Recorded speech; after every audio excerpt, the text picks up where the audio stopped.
MJF coming out with the celebration. We get FTR.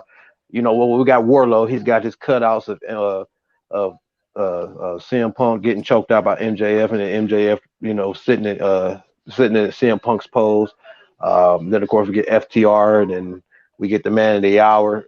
After we get Spears, we get the man of the hour, MJF, and of course he comes down, he cuts a promo. He's better than the Viper in Portland, the Canadian, and the Heart and Canadian, whatever he said. But he ran off. He referenced a few legends in wrestling and compared himself to them, and basically said, man, hey, it's time to get that AEW championship. It's time for me to cement my name in this legacy of greatness. And as he is saying that, man, we get CM Punk, who just walks out. Don't even have music. He just walks out, which I actually kind of like. You didn't have to play the music. That subtle walkout, then people kind of noticing like, oh shit, and then people going crazy. It was a little different, a little subtle, but a little different. Right. And he basically let it be known it wasn't MJF who beat CM Punk in Chicago.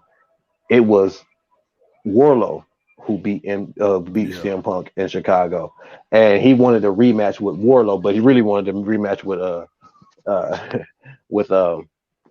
MJF. But so MJF basically made the deal, which what we saw was the tag team match. But he couldn't pick Sting and Darby Allin, who came out with CM Punk. He couldn't pick them. He had to pick someone else. Him and Punk, whoever Punk could pick, will face FTR. And if they beat FTR, he can get a rematch anytime, anywhere, any place against MJF. And that was the show. That's how the show kicked off. With that being said, franchise, my guy, man, talk to the people. Bro, I mean, golly, what a way to start the night, right? I mean, from top to bottom, man, we was out here, man. We was in full effect.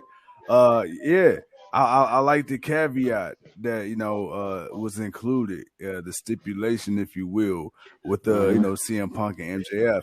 But the thing is, I like this. Bro, like, okay, say what you want about AEW. Is AEW perfect? We say this all the time. No, AEW is not perfect. Is Tony Khan perfect? No. Does Tony Khan sometimes have a little bit of the Vince McMahon syndrome at times? I'm going to be honest. Sure. But I will say this. The one thing we can never fault AEW is their ability to tell long-term storytelling, right? Like the fact that you got CM Punk and MJF, that alone in itself is a story from years ago when, MJF was a kid. Then you tie in the fact that Wardlow, we've been waiting to see him beat the shit out of MJF for about a good solid year and a half now. And now you're using CM Punk as a tool in the dysfunction between Shawn Spears, MJF, and Wardlow.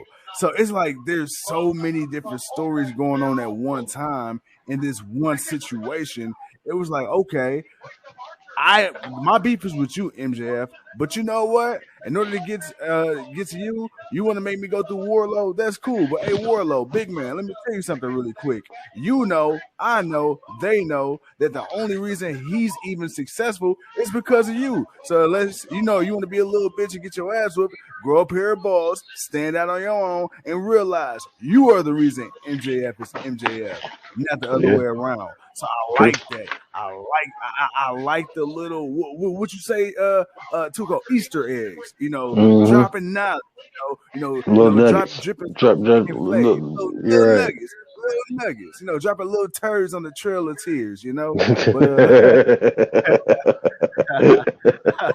Turds dropping turds on the trail of tears.